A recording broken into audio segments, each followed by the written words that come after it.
Aspirants, today ఈవీఎస్లో భాగంగా chapter 2ని తీసుకున్నాం. చాప్టర్ 2లో మనకి ఏమేమి ఇంపార్టెంట్ పాయింట్స్ ఇచ్చిండు, టెక్స్ట్ బుక్లో ఏమేమి ఇంపార్టెంట్ పాయింట్స్ ఇచ్చిండు వాటి గురించి ఎవ్రీ టాపిక్ గురించి డిస్కస్ చేయడం జరుగుతుంది. మన క్లాసెస్ వల్ల అడ్వాంటేజ్ ఇదే. టెక్స్ట్ బుక్లో ఇచ్చిన టాపిక్ మొత్తంలో మనకి ఏమేమి ఇంపార్టెంట్ పాయింట్స్ ఉన్నాయి, అవి ఎగ్జామ్ పాయింట్ ఆఫ్ వ్యూలో ఏ విధంగా బిట్ ఫ్రేమ్ చేస్తున్నాడు, ప్రీవియస్లో వచ్చిన బిట్ ఏంటి అనేది కూడా ఎక్స్ప్లెయిన్ చేయడం జరుగుతుంది. సో మీకు నచ్చితే ఫాలో అవ్వండి. డెఫినెట్గా క్లాసెస్ మాత్రం డిఎస్సికి డెఫినెట్గా యూజ్ అవుతాయి. సో ఫస్ట్ ఈవీఎస్లో మనకి నాగులు అని చెప్పేసి ఒక చిన్నగా టాపిక్లో మెన్షన్ చేసిండు. అయితే నాగులు అంటే ఏంటి అని అంటే లైక్ వస్తు మార్పిడి లాగా. వస్తు మార్పిడి మీకు తెలిసే ఉంటుంది. సో వస్తు మార్పిడి లాగా అంటే గతంలో రైతులు ఒకరి దగ్గర నుండి మరొకరు విత్తనాలను తీసుకునేవారు. పంట వచ్చిన తర్వాత తీసుకున్న దానికి అదనంగా కలిపి తిరిగి ఇచ్చేవారు. ఈ పద్ధతినే నాగులు అని అంటారు. అండర్స్టాండ్? గతంలో రైతులు ఏం చేసేవారంటే ఒకరి దగ్గర నుండి మరొకరు విత్తనాలని తీసుకునేవారు. పంట వచ్చిన తర్వాత తీసుకున్న దానికి అదనంగా కలిపి తిరిగి ఇచ్చేవారు. ఈ పద్ధతినే నాగులు అంటారు. క్లియర్. అయితే దీంట్లోనే మీకు తెలుసా అని ఒక బాక్స్ వేసి ఒక చిన్నగా ఒక టాపిక్ మెన్షన్ చేసిండు. గుర్తుపెట్టుకోండి, మీకు తెలుసా అని ఒక బాక్స్లో ఇచ్చిండు అంటే డెఫినెట్గా అది బిట్టు టెట్లో కావచ్చు, డిఎస్సిలో కావచ్చు, డెఫినెట్గా ఫ్రేమ్ అవుతుంది. దానిపైన చాలా బిట్లు పడినాయి అట్లా మీకు తెలుసా అనే దానిపై నుండి. సో అందులో ఇచ్చిన బాగా మీకు తెలుసా అనే దాంట్లో ఇచ్చిన దాంట్లో ఏమి ఇచ్చాడు అంటే సెకండ్ చాప్టర్లో మన రాష్ట్రంలో కొన్ని దశాబ్దాల క్రితం వరకు దాదాపుగా కొన్ని రకాల పంటల గురించి మెన్షన్ చేసిండు. అయితే ఇవి ఇప్పుడు వరి వంగడాలు అనేవి ఎన్ని రకాలు ఉండే, మామిడి రకాలు అనేవి ఎన్ని ఉండే, వంకాయ రకాలు అనేవి ఎన్ని ఉండే అని చెప్పేసి ఒక నెంబర్ మెన్షన్ చేసిండు. సో అవేంటో చూద్దాం. ఫస్ట్ వరి వంగడాలు వచ్చేసి మన రాష్ట్రంలో వరి వంగడాలు వచ్చేసి 5400 రకాల వరి వంగడాలు ఉండే. మామిడి రకాల విషయానికి వస్తే 740 మామిడి రకాలు ఉండే. వంకాయ రకాలు వచ్చేసి మనకి 3500 వంకాయ రకాలు ఉండే. ఈ నెంబర్ గుర్తుపెట్టుకోవాలంటే డెఫినెట్గా గుర్తుపెట్టుకోవాలి. ఎందుకంటే స్టేట్మెంట్లో ఫ్రేమ్ చేయొచ్చు, వరి వంగడాలు ఎన్ని ఉండే 740 అని మెన్షన్ చేస్తాడు. సో రాంగ్ కదా, స్టేట్మెంట్ అనేది ఇట్లా కూడా ఫ్రేమ్ అవుతుంది. సో వరి వంగడాలు 5400, మామిడి రకాలు 740, వంకాయ రకాలు 3500 అనేవి మన రాష్ట్రంలో కొన్ని దశాబ్దాల క్రితం వరకు ఉండేవి. సో దీని గురించి ఇచ్చిన ఇది ఇంపార్టెంట్, గుర్తుపెట్టుకోండి. అయితే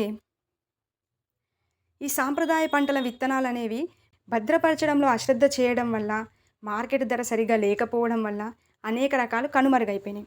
అయితే వీటి కోసం అని చెప్పేసి మొక్కల యొక్క జన్యువులను సేకరించి భద్రపరిచే సంస్థ అనేది మన దేశంలో ఉంది. మన దేశంలో ఉన్న సంస్థ ఏంటి అని చూసినట్లయితే ఎన్బిపిజిఆర్ అనే సంస్థ. ఎన్బిపిజిఆర్ అనే సంస్థ అంటే మన దేశంలో ఉన్న మొక్కల జన్యువులను సేకరించి భద్రపరిచే సంస్థ. ఎన్బిపిజిఆర్ అంటే ఏంటి అంటే నేషనల్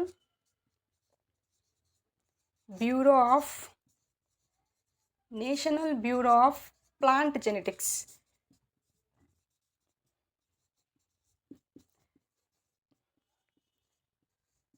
గుర్తుపెట్టుకోండి, మన దేశంలో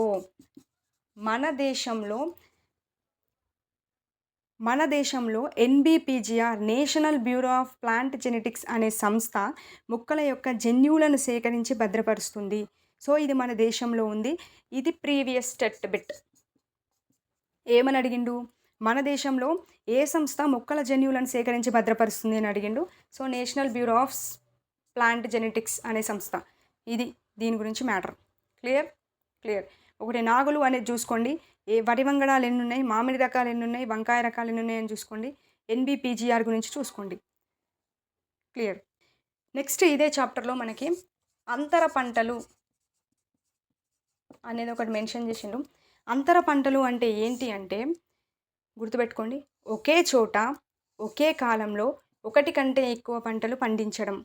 ఒకే చోట ఒకే కాలంలో ఒకటి కంటే ఎక్కువ పంటలు పండించడాన్నే అంతర పంటలు అంటారు. డెఫినేషన్ అనేది చాలా ఇంపార్టెంట్, గుర్తుపెట్టుకోండి. మళ్ళీ చెప్తున్నా, ఒకే చోట ఒకే కాలంలో ఒకటి కంటే ఎక్కువ పంటలు పండించడాన్నే అంతర పంటలు అంటారు. క్లియర్? క్లియర్. నెక్స్ట్ సుస్థిర వ్యవసాయం. ఇదొకటి మెన్షన్ చేసిండు.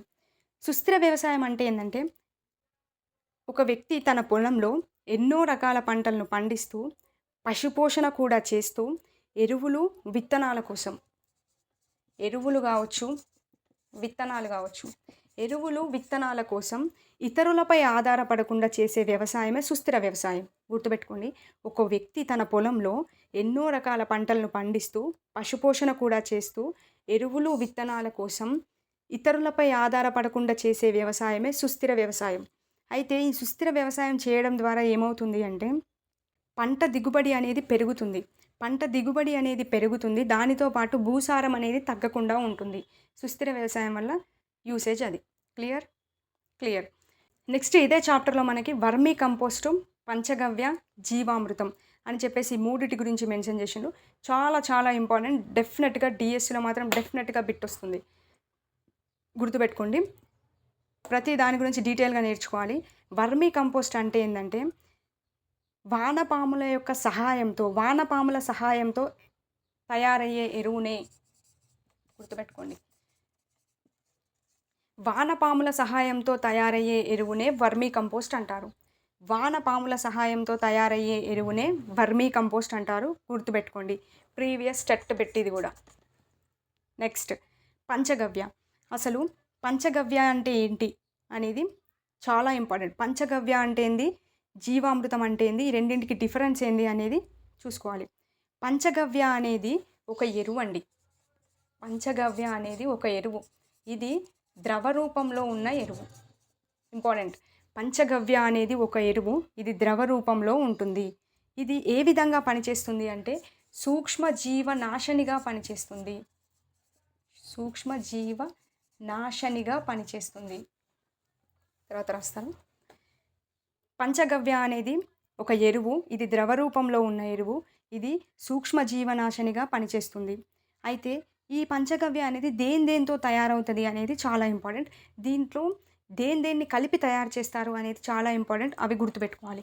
దీంట్లో ఏమేమి ఉంటాయి అంటే, మనకి ఆవు మూత్రాన్ని కలుపుతారు, నెక్స్ట్ పేడని కలుపుతారు, పాలు, పెరుగు, నెయ్యి, నీరు, అరటిపండు, కొబ్బరి నీరు, నెక్స్ట్ వచ్చేసి బెల్లం. గుర్తుపెట్టుకోండి. పంచగవ్య అనేది దేనితో తయారవుతుంది, దేని కలిపి తయారు చేస్తారు అంటే, ఆవు మూత్రం, పేడ, మనకి పాలు ఉంటాయి కదా, ఆ పాలతోనే పెరుగు తయారవుతుంది, నెయ్యి తయారవుతుంది. సో ఇట్లా గుర్తుపెట్టుకోవాలి. ఆవు మూత్రం, పేడ, పాలతోనే మనకి పాలు ఉంటాయి, పాలతోని పెరుగు వస్తుంది, అంతేకాకుండా పాలతో నెయ్యి కూడా వస్తుంది.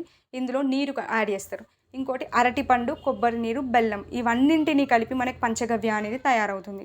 క్లియర్? పంచగవ్య గురించి. ఇది పంచగవ్య మ్యాటర్. నెక్స్ట్ జీవామృతం మ్యాటర్ చూసినామనుకో మనకి క్లారిటీ వచ్చేస్తుంది. జీవామృతం. అసలు జీవామృతం అంటే ఏంటి అని చూసినట్లయితే, అది దేన్ని కలిపి తయారు చేస్తారనేది కూడా చూసుకోవాలి. జీవామృతం అనేది కూడా మనకి ఒక ఎరువే. అయితే ఇది ఏం చేస్తుంది అంటే, సూక్ష్మజీవులను చంపేయదు. ఇది సూక్ష్మజీవులను చంపడానికి ఉపయోగపడేది. నేలను సారవంతం చేసే సూక్ష్మజీవులు ఉంటాయి కదా, సూక్ష్మజీవులను వృద్ధి చేస్తుంది. ఇక్కడ పాయింట్ ఇంపార్టెంట్. పంచగవ్య అనేది సూక్ష్మజీవ నాశనిగా ఉపయోగపడితే, జీవామృతం అనేది సూక్ష్మజీవులను వృద్ధి చేస్తుంది. అది ఎలాంటి సూక్ష్మజీవులను అంటే, నేలను సారవంతం చేసే సూక్ష్మజీవులను వృద్ధి చేస్తుంది. ఈ రెండింటికి డిఫరెన్స్ పాయింట్ ఇక్కడనే గుర్తుపెట్టుకోవాలి. పంచగవ్య అనేది సూక్ష్మజీవ నాశనిగా పనిచేస్తే, జీవామృతం అనేది నేలను సారవంతం చేసే సూక్ష్మజీవులను వృద్ధి చేసేదిగా ఉపయోగపడుతుంది. క్లియర్? క్లియర్. ఇది కూడా ఒక ఎరువే.